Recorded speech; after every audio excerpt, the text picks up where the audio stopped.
Everyone knows by now I am not a huge fan of horror, and if you're like me, our next guests want to change our mind. Second Thought Theater brings Incarnate to the stage this week, and they say even though it's scary, it's also somewhat comforting. Director and playwright Parker Davis Gray and his wife Kristen Lazarchick, who stars in the play as Rosamund, joins me with so much more. Good morning to both of you. Good morning. Thank you for having us. So glad to have you both here. Okay, so tell me, Parker, I want to start with you. How did you come up with the idea for Incarnate? How did it all come together? Yeah, so it's very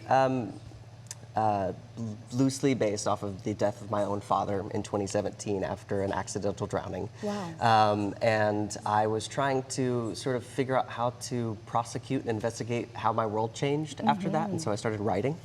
I was already an actor and stuff like that, but this was my first time sort of trying to get into playwriting. And so while I was investigating that sort of crazy time in my life, I decided to write this play.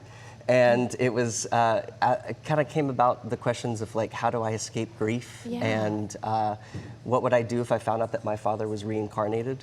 How far would I go? Would I try to find that person, sort of thing? So the play is sort of around those two questions, which is it's about a man who, in the horror genre, kidnaps a woman because he believes that she is his father reincarnated, and he's trying to talk to his dad. Oh my gosh, okay, wait, this is actually a really good plot. I'm like interested, my goodness. But also I love that you took something that you were going through that was so hard for you and turned it into something so beautiful. You get to physically see almost like your dad in a way, you know what I mean? 100%. And so tell me, why the horror genre? What attracts you to that? Well, I've always been a fan, big fan of horror movies, and you don't see it on stage, right? Don't. Like, you don't really hear about it. You really don't. So, it's difficult to make it happen on stage. And so I only write horror for the stage, as I have become a playwright, because I'm trying to find my niche when it comes to writing. And but I also find that grief and horror are kind of simpatico in a way.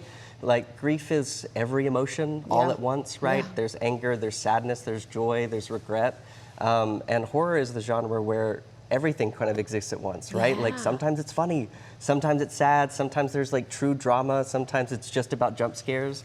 And so I feel like when you're trying to prosecute grief, that horror it felt like the right thing to do, because I could actually tell the story that needed to be told.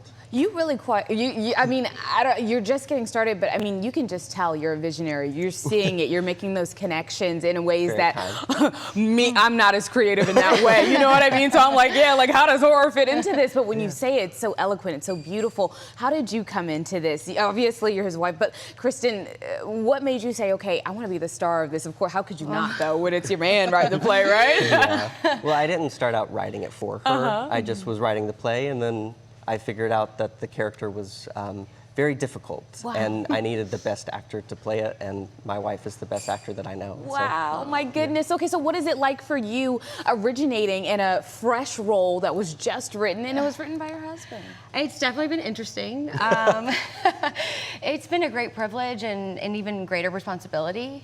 It's a privilege to have a playwright that knows you so well, and so it all meshes so well together. And then it's a great responsibility not only to take care of Parker's words, but also to serve the memory of my late father-in-law, Jim Gray. Yeah. My goodness, my goodness. So this really is tied to both of you so tightly. My goodness, it's gonna come out fabulous though. So what should audience expect when they see a horror/thriller play on stage? I mean, what do you expect in that? They should expect a great time. I don't like scary movies either, but we're in the same boat. Exactly. But I love going to like spooky haunted houses with my friends, you know, and so it just has all the high highs and the low lows.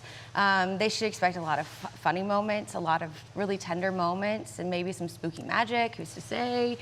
This is gonna be. It's a full this sounds meal. like the perfect date night. I mean, it's got a little horror. Maybe your partner will be a little scared, right? But like you said, some moments of tenderness and love. And so, my goodness, tell me anything we need to know about how people can see it. Yeah. So tickets are live now. We start previews tomorrow, run through November 1st. But we also are doing some fun additions to our programming at Second Thought. Part of Second Thought's mission is that we host talkbacks after every show to get the audience engaged and talking about the material. And we always know that we have succeeded when audiences spend hours in the parking lot talking about the plays afterwards. And so to sort of complement that, we are programming a bunch of featured talkbacks with all of our designers about how they've designed horror for the stage and made it work. Made it all come together. And then we also have 2 horror double feature nights with local filmmakers, Angela and Mark, who are with Wicked Myth Films, and their film The Beldam, which is also about grief and motherhood and